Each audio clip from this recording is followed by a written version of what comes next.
दिल्ली की अरविंद केजरीवाल सरकार के दो अहम मंत्रियों मनीष सिसोदिया और सत्येंद्र जैन ने इस्तीफा दे दिया है। मनीष सिसोदिया ने जो अपना इस्तीफा भेजा है उसमें कहा गया है कि मुझ पर झूठे आरोप लगाए गए, बेबुनियाद आरोप लगाए गए और ये जो आरोप हैं ये झूठे हैं, ये मैं जानता हूँ या मेरा भगवान जानता है, लेकिन इनका निशाना मैं नहीं हूँ, अरविंद केजरीवाल हैं।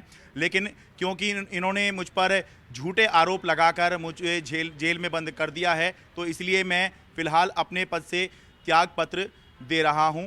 तो मुख्यमंत्री अरविंद केजरीवाल ने मनीष सिसोदिया, उप मुख्यमंत्री और कैबिनेट मंत्री सत्येंद्र जैन, जो पिछले 9 महीने से जेल के अंदर बंद हैं, ईडी ने इनको गिरफ्तार किया था, दोनों के ही इस्तीफे स्वीकार कर लिए हैं। सवाल ये उठा कि सत्येंद्र जैन जब 9 महीने से जेल में हैं, उनका इस्तीफा नहीं लिया गया था, तो फिर अचानक जब मनीष सिसोदिया गिरफ्तार हुए तो 2 दिन में इस्तीफा कैसे हो गया।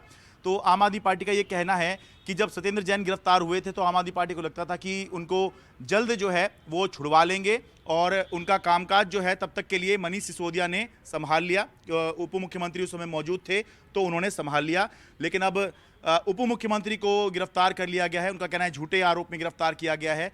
तो दिल्ली का बजट भी पेश करना है, G20 भी आ रहा है और दिल्ली के बहुत से काम हैं जो करने हैं।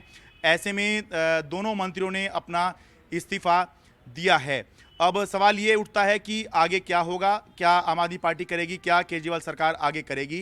तो 2 जगह खाली हुई हैं दिल्ली की केजरीवाल सरकार में, तो 2 नए मंत्री तो बनेंगे ये ज़रूर कहा जा रहा है, लेकिन ये जो नए चेहरे हैं ये अभी नहीं आएंगे, एकदम से नहीं आएंगे, इनको आने में थोड़ा समय लगेगा। और तब तक के लिए दिल्ली के उप मुख्यमंत्री मनीष सिसोदिया, जो दिल्ली सरकार के कुल 33 में से 18 विभाग संभाल रहे थे, अब 2 मंत्रियों कैलाश गहलोत और राजकुमार आनंद, इन 2 मंत्रियों को इनके जो मंत्रालय हैं, यानी इनके जो मनीष सिसोदिया के जो विभाग 18 विभाग वो संभाल रहे थे, वो जो 18 विभाग हैं कैलाश गहलोत और राजकुमार आनंद के बीच में बांट दिए जाएंगे। और ये अटकल लग रही है, ये चर्चा चल रही है कि संभव है कि दिल्ली का जो अगला बजट होगा वो कैलाश गहलोत पेश करें, जो परिवहन और राजस्व विभाग पहले से ही संभाल रहे हैं और मंत्री के तौर पर अब उनको काफ़ी अनुभव हो गया है। 2017 से वो मंत्री हैं,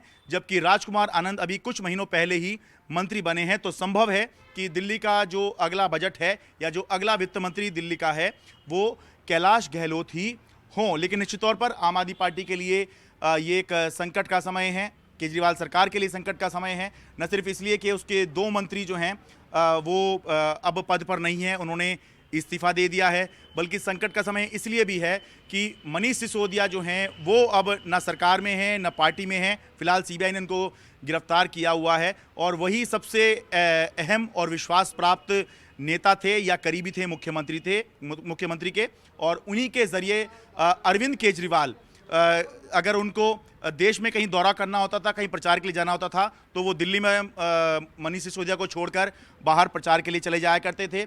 या अगर सरकार के स्तर पर भी उनको कुछ काम करवाना होता था तो मनीष सिसोदिया को उन्होंने डिप्टी चीफ मिनिस्टर इसीलिए बनाया था ताकि जो काम वो नहीं कर सकते, मंत्री नहीं कर सकते, या अरविंद केजरीवाल की मौजूदगी के बिना भी कहीं काम चल सके, तो डिप्टी चीफ मिनिस्टर यानी कि मंत्रियों से ऊपर का एक दर्जा जो है वो मनीष सिसोदिया को दिलवाया गया था। तो अभी फिलहाल कोई एकदम से नया मंत्री दिल्ली के अंदर नहीं बनेगा, 2 नए चेहरे ज़रूर आएंगे, उनमें थोड़ा समय लगेगा। और तब तक के लिए जो सारा कामकाज है या सारे विभाग हैं वो राजकुमार आनंद, कैलाश गहलोत, ये 2 मंत्री हैं, इनके बीच में बांटे जाएंगे और इस तरह से केजरीवाल सरकार चलाने की कोशिश की जाएगी।